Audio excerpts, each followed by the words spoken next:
যাদের প্রেসক্রিপশনে আমাদের দেশকে চালাতে দিব না, অতীতে যারা চেষ্টা করেছে তারা ব্যর্থ হয়েছে, হেলিকপ্টার নিয়ে পালাতে হয়েছে।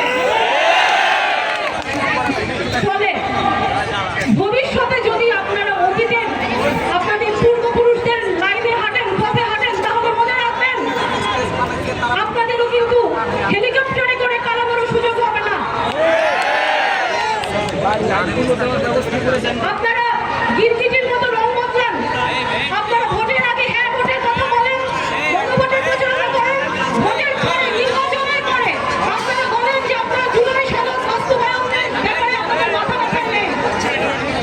আমরা আপনাদেরকে বলে দিতে চাই, আপনারা 69% গণরায়কে উপেক্ষা করে যদি আপনারা জুলাই সনদকে উপেক্ষা করে যদি আপনারা হ্যাঁ ভোটকে জনগণের জুলাইয়ের যে স্পিরিট সেইটাকে যদি আপনারা উপেক্ষা করে মনে করেন যে আগামী 5 বছর টাল বাহানা করে ধাঁধাই বানাই করে চালিয়ে যাবেন, তাহলে ওই 5 বছরে কিন্তু আপনাদের ওই সংসদে সবুজ গদি আর টিকবে না।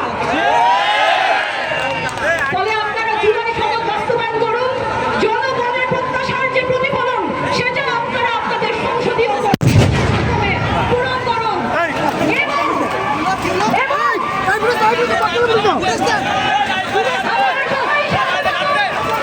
যেই খুনিরা, যেই স্বৈরাচাররা জুলাই অভ্যুত্থানে লাশের পর লাশ ফেলে আমাদেরকে রাজপথ থেকে সরাতে পারে নাই, সেই খুনিরা ককটেল মেরে আমাদেরকে মঞ্চ থেকে সরাতে পারবে না।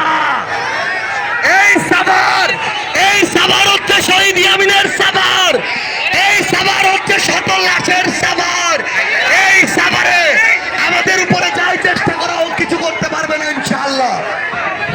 রক্তের উপর দিয়ে জুলাই হয়েছে, রক্তের উপর দিয়ে আগস্ট হয়েছে, আমাদের রক্ত ঝরে যাবে, কিন্তু স্বৈরাচারের সাথে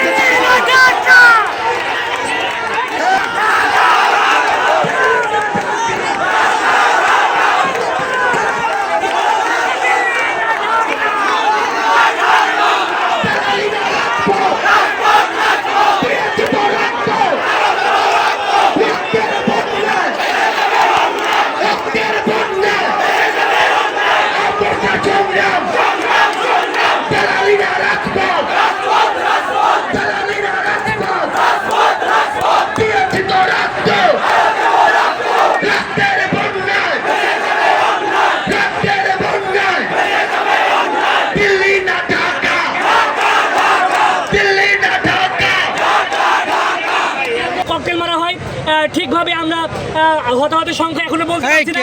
যারা আমাদের হাসপাতালে গেছে আমরা বিষয়টা অবশ্যই আপনাদেরকে জানাবো মিডিয়া এবং প্রেসের মাধ্যমে। এটা আমি মনে করি পরিকল্পনার একটা অংশ, কারণ যেহেতু আমাদের এখানে বিকেল থেকে পুলিশ প্রশাসন আছে, আমাদের মাঠও তারা পর্যবেক্ষণ করছে, তারা জানে যে আমরা এখানে পদযাত্রা করব।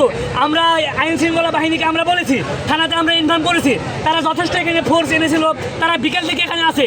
কিন্তু আপনারা জানেন যে আমাদের এখানে সময় ছিল 7টা, সেখানে আমাদের রাস্তায় জ্যামের কারণে আমাদের 9টা এখানে এসেছি আমরা, তারপরও আমরা এখানে হামলার শিকার হচ্ছি।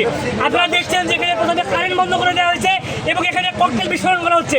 আমরা চাবো যে এখানকার যিনি স্থানীয় এমপি আছেন তাকে জবাবদিহিতার আওতায় আনতে হবে, স্বরাষ্ট্রমন্ত্রীকে জবাবদিহিতার আওতায় আনতে হবে।